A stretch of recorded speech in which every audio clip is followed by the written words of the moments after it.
రేపే మాఘ ఆదివారం, మొదటి ఆదివారం, పైగా వసంత పంచమి. ఈరోజు నీటిలో ఇది కలుపుకొని తాగితే మీకు ఉన్న దరిద్ర బాధలు తొలగిపోతాయి. జన్మల పాపాలు, దరిద్రము ఆ నీటి ద్వారా పోతాయి. మీ శరీరానికి అత్యంత శక్తి, తేజస్సు వస్తుంది. మరి మాఘ ఆదివారం రోజు నీటిలో ఏం వేసుకుని తాగితే కోటి జన్మల పుణ్యం వస్తుంది, శరీరానికి వజ్రం లాంటి తేజస్సు వస్తుందో ఇప్పుడు మనం ఈ వీడియోలో అయితే పూర్తి వివరంగా తెలుసుకుందాం.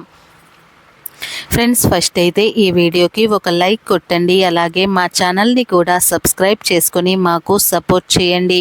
ఎందుకంటే మీ సపోర్ట్ అనేది మాకు చాలా అవసరం. మాఘ ఆదివారం అనేది ఎంతో పుణ్యవంతమైన రోజు. ఇంత పుణ్యాన్ని ఇచ్చే ఈరోజు చేసే స్నానాలు, దానాలు, జపాలు, దైవారాధనలు అనంతమైన ఫలితాలను ఇస్తాయి. ఈరోజు ప్రాంతకాలంలోనే మీరు నిద్రలేచి ముందుగా దగ్గరలో ఉన్న నదులలో కానీ, చెరువులలో కానీ, కాలువలో కానీ, బావుల వద్ద కానీ స్నానం చేయాలి. ఇలా స్నానం చేయటం కుదరని వారు ఇంటి వద్ద అయినా సరే స్నానం చేసుకోవచ్చు. ఈరోజు ఇంటి వద్ద స్నానం చేసేవారు చిటికెడు గల్లులుప్పును కూడా నీటిలో కలుపుకొని స్నానం చేస్తే ఆ నీటి ద్వారా జన్మల పాపాలు పోతాయి, కోటి జన్మల పుణ్యం వస్తుంది, నరదృష్టి, నరపీడ పారిపోతాయి. మాఘ ఆదివారం రోజున శివారాధన చేయటం ఎంతో మంచిది. ఈరోజు ఓం నమో నారాయణాయ అనే మంత్రాన్ని జపించాలి.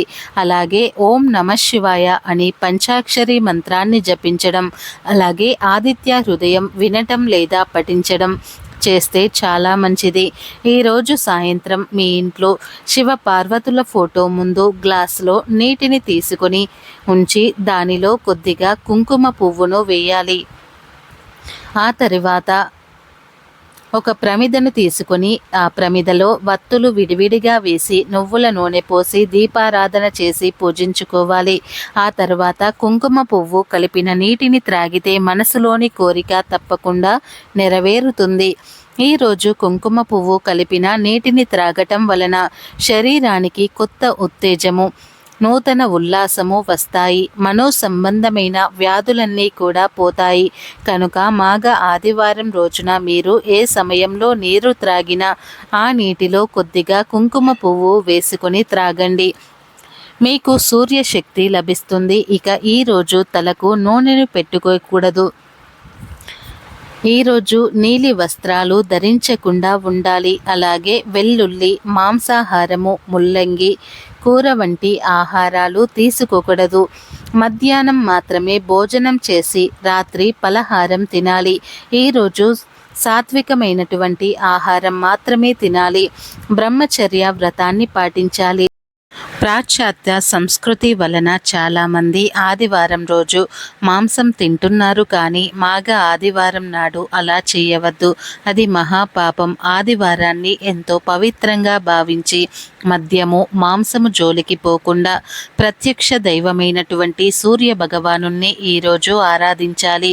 ఇది మన సంస్కృతి. కనుక మాఘ ఆదివారంలో పొరపాటున కూడా మాంసం తినవద్దు. ఉదయమే లేచి స్నానం చేసి సూర్యుడిని ఆరాధించండి. ఆదిత్య హృదయం పారాయణం చేయండి. ఆ సూర్య భగవానుడే మీకు సకల ఐశ్వర్యాలను కలుగజేస్తాడు. కాబట్టి మీరు కూడా మాఘ ఆదివారం రోజున ఈ చిన్న చిన్న పనులను చేసి శుభ ఫలితాలను పొందండి.